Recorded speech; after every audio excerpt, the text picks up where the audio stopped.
Hey everyone, welcome back to the channel. My name is Andrew, and in today's video I'll be discussing the DC reboot that is occurring, as well as news and rumors. Be sure to stay tuned to the end of the video. I have some bonus content to discuss that's very interesting. If you're new to the channel, go ahead and smash that subscribe button so you don't miss anything. As some of you may know, DC has been trying to compete with Marvel, trying to get a connected, coherent universe to go against Marvel's and overtake Marvel's dominancy on the comic book movie front. Warner Brothers tried doing so with the Snyderverse, but ultimately too much studio meddling produced Frankenstein products that the directors of those films were not proud of, thus souring relationships with talented filmmakers like Zack Snyder and David Ayer. Now, Zack did get a chance to come back and kind of finish his vision in Zack Snyder's Justice League, but it is still far removed from the original draft. There's so much content just in that I'll be doing a separate video later explaining Zack's vision and where he was headed. So Warner Brothers and DC brought in help in the form of Peter Safran and the notorious James Gunn, which James Gunn's credits include the Guardians of the Galaxy movies as well as the new Suicide Squad movie. Gunn's Suicide Squad movie was a soft reboot within itself. It wasn't shortly after that they were hired that things started to change at DC. Projects that were once greenlit got canceled, like a Superman, which was supposed to be a period piece focusing on a black Superman. Even projects that were far into development stages got canceled, such as the Batgirl movie. Eventually, James Gunn was announced to have the official title of overseeing all of DC properties, as like the Kevin Feige of DC.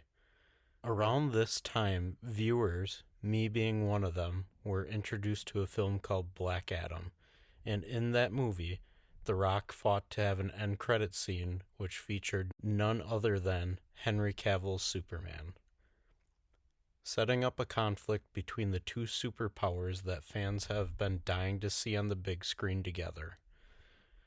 But that announcement was short-lived, as James Gunn went on and said that DCEU was getting scrapped in order to reboot it into the new DCU. This new direction would be divided into chapters, with the first chapter being labeled Gods and Monsters. But in order for us to get to the new chapter, DC still had to release the films they had finished, Shazam! Fury of the Gods and Aquaman 2. And technically The Flash was part of that, but due to Barry Allen messing with time travel to try and save his mom in the past, in doing this he resets the DCEU into the DCU.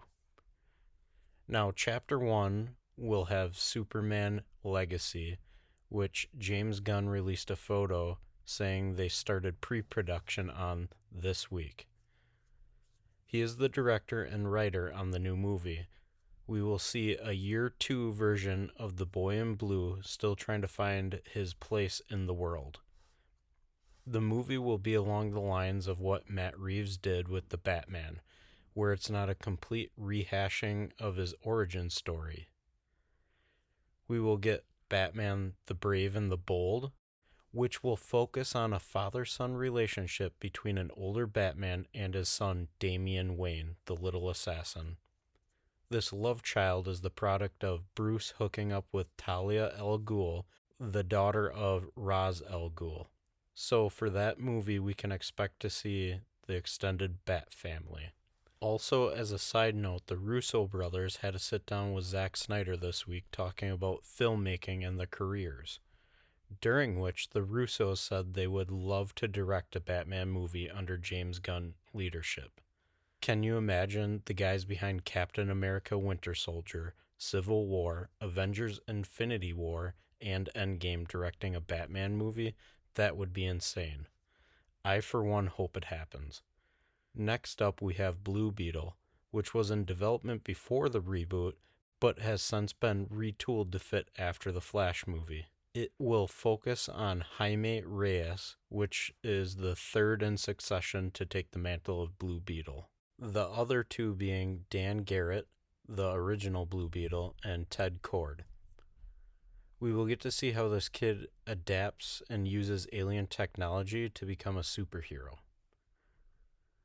Next, we will have Lanterns.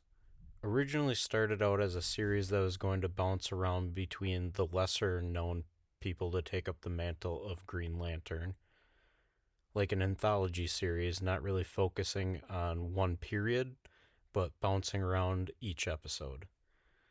But it now has evolved into a series that will focus on an older Hal Jordan teaching a younger John Stewart, a buddy cop space adventure. Just picture Lethal Weapon, but set in space.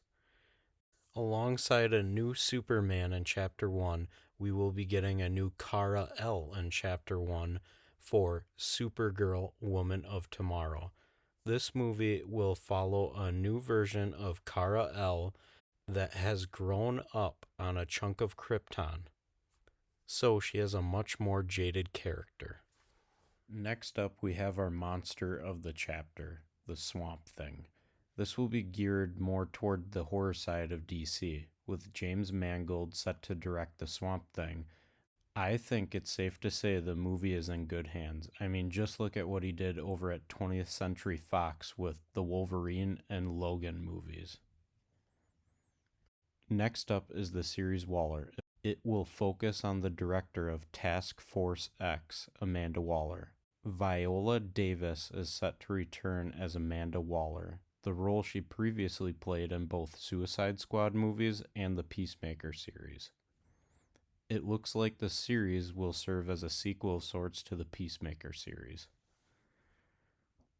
After that, we have Paradise Lost, a series that will be set in the past on Wonder Woman's home island of Themyscira. It is said to be a very Game of Thrones type of show. I doubt we will see Wonder Woman herself, but the Amazonians will definitely be present. Next, we have a movie called The Authority.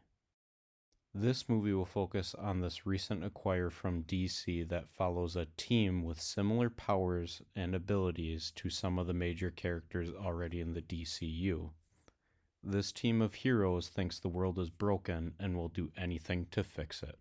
And lastly, we have Booster Gold. It's about Michael John Carter, who is a loser from the future. He uses his future's technological advancements to go back in time to present day and become a superhero. Now, Gunn did say that characters would be moving in between live action and animation, and the actors and actresses that played them in live action will voice them in animation and vice versa, so that the stories and characters are connected. Now, that's just the main DCU. Things like Matt Reeves' The Batman universe and Todd Phillips' The Joker universe are separate. They and any projects like them going forward are going to be labeled as Elseworlds projects, and they will not be affected whatsoever by the reboot. Well, guys, that was pretty in-depth look at the first chapter in the new DCU.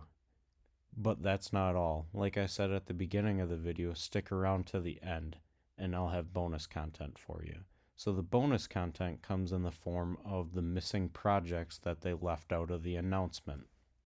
Gunn said there was more projects in development for Chapter 1, but they did not want to say what they were at that time because it would give away what they are trying to build up to and do with Chapter 1.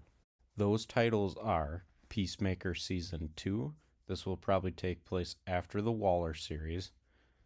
Animal Man, Lobo, The Terrifics, Superman vs. The Authority, and lastly, Justice League New Frontier. Now, these titles were leaked by scoopers, so you can take them with a grain of salt. Definitely the Animal Man one. I mean, come on, who wants to see that?